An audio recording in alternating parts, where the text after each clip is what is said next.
Hey guys, Blockish Sky back with another video for you guys. This one is actually going to be shot on my LG V30, which is the phone I've had for a little bit now, rather than the C922.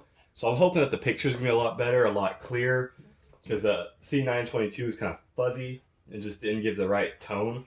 So now I'm on the V30, and I'm also recording with the mic on the V30 just to see how it sounds. I might either get the AKG back out and work on getting it to work coincide with my phone, or I'm going to get a cheap lav mic for the phone.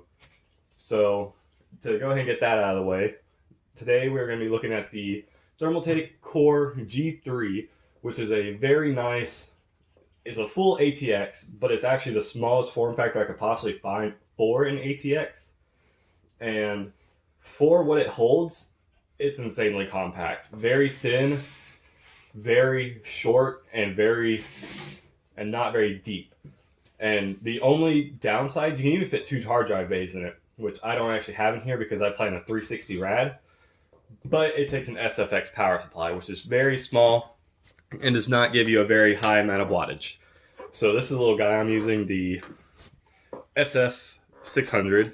It's a great power supply, worth it, but just not a very good big capacity for a super overclocked 980 Ti and 1700. So I had to dial back everything just to make sure I didn't blow it up or anything, just be on the safe side.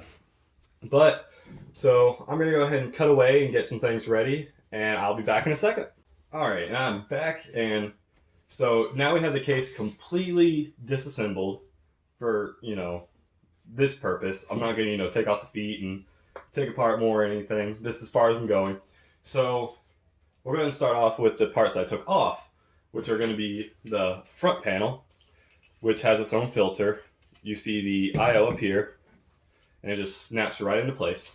And it houses really nothing. I plan to grind this down and get the fans mounted outside, hopefully. Some thin fans with some fans on the back for a radiator as well. You get a good push-pull going on. And then you have a top filter, and you have a bottom filter. So this case, for its size, it has a lot of filters. It's actually magnetic filters on the top and bottom, so it's easy to get on and off, easy to clean. Unlike the front panel, which is actually in here and kind of thin compared to these two. And then, as well, you have the hard drive bay, which I have taken out. It's a little dusty. So it houses 2 hard drives, which you can realistically squeeze another hard drive in here if you really wanted to. But it houses 2 hard drives with their nice and quick release, or not quick release, but their their toolless hard drive mounting, which is always a great addition in Thermaltake cases. Probably hear my little puppy in the background making noise.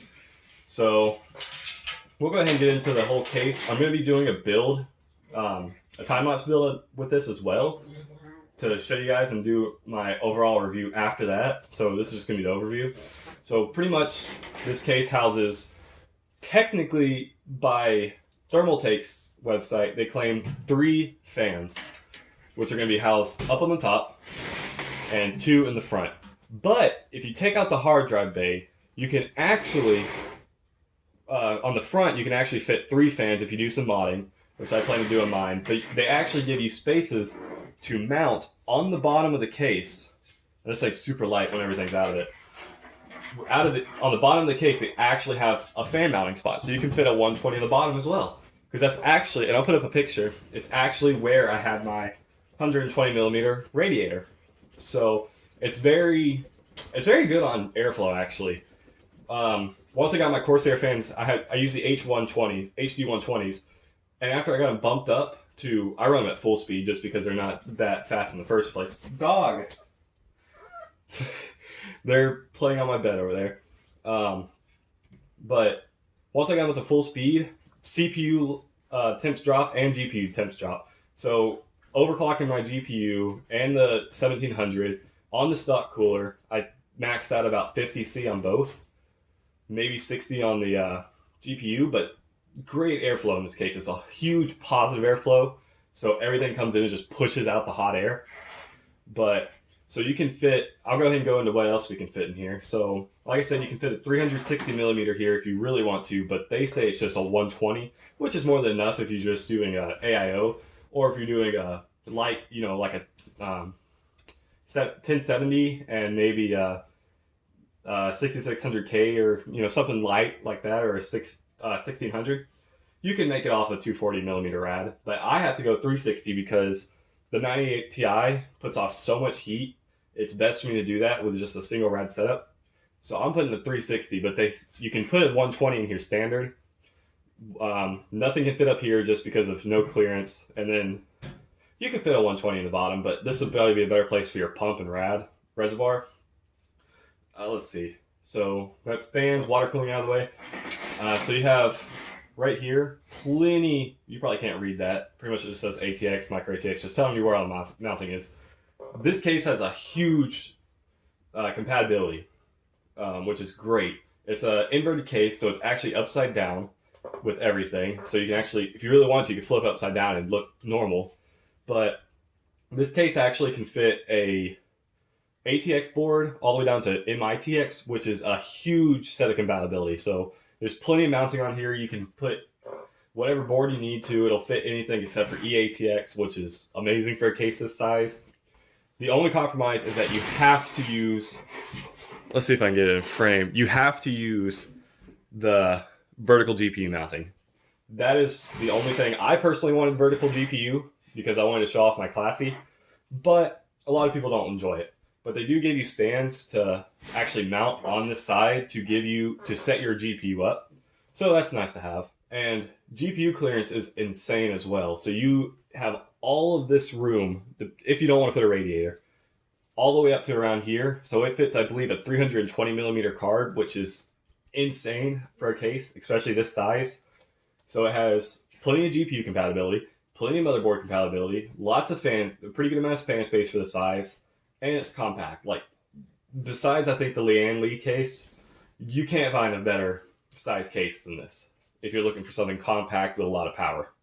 You could do mini ITX or mini ATX, but so I am back. The build is finished, and I had a couple troubles with this. So this case is, like I said, very compact, it's pretty hard to work with actually. So as you can see, I got my 1700, my 3 Corsair HD 120s, my 980 Ti Classy, which I wish I could have used the standoffs that they give to keep it upright, but with these cables, I actually physically can't. But it'll be a lot lighter once I get the 780 Ti for the backup system in here and the block on it, so that's not really much of a problem. Like I said, cable management is non-existent. As you saw in the video, I kind of looped around those and kept them together, tied these together, you know, just trying to keep it somewhat clean. Once I make my custom cables and everything, it'll be a lot easier. I'll be probably braiding the cables for the fans and whatnot, and you know, a bunch of different things. So it'll be a lot cleaner than that. Let's see. Okay, that's a little bit of a bit into them. Which, oh no, I'm touching the computer while it's on. I'm gonna kill it. So, as you saw as well in the video, this top fan up here, I actually put, let's see, are they? Yeah, they're not even on right now, but that's not much of an issue. I actually put that one in wrong. So I put it the wrong way first, and then I realized I needed to route the cable. So I had the cable over on the top side, and I needed to move it to the back side, just to make it a little bit cleaner. Overall, it doesn't look the best, but with this case, there's not really many options like many people say. Custom cables is where it's at, because the 24 pin's not long enough to get pushed to the back. So the PCIe has to be with it, so you can't push them back. There's just not enough cable for it all, and it's too stiff. But with some custom cables and you give it some freedom, you can really get a lot cleaner. And like I said, this guy, he had some sag to him, but he'll survive. There's not much I can do with that, to be honest. But he's been like that for a little while now. He'll survive. He'll be fine. I actually have one custom cable in here, and then my gold RAM, which is going to be used in the next build. And as you can tell, these are actually not synced. The AMD cooler actually is synced with the Asus Aura, but the HD 120s cannot be synced to it, which really sucks, but I'll deal with it. So overall, it's a great case. Definitely a beginner level case. If you ever want a professional looking case that's this sort of orientation and everything, a very tall, thin build, I would go with the Lian Li. Um, I'm not sure. I think it's the PC 0507. That I would go with personally if you're going for high end. If you're going for more of an intro level version, this is a great case. Can't deny it. It has its flaws. You know, I'll have to mod it to get the third fan in. That sucks. But they didn't say that you could do that. You know, I wish. There's a lot of things I wish. But overall, great case. Love the way it looks. Super happy with how it turned out. So there's a bit of the focus camera. It does not want to focus with those lights. There we go. Anyways, so I love the, Corsair HD 120s. So that's pretty much the basics of the build. So I have no rating system yet. When I got an 8 Thermaltake X71 coming in actually. If you can't tell, I'm kind of a Thermaltake fanboy. I love their cases. Great prices, can't deny it. But I'll be making a rating system later on and start using it. Right now, I got nothing. I've only done 2 cases. I've only had 2 cases that I've built in. But as I get more cases, I'll start putting together a rating list. So, and this guy you will be seeing again. My backup system is going into this, and there will be a bunch of mods to it, a lot of water cooling. It'll be an awesome build. I'm gonna, do a whole thermal glass piece on here. Going to be doing a full 360, full loop. It's going to be a great build. So I hope to see you guys there, and I will be making that video when it's finished, and I will see you guys in the next video.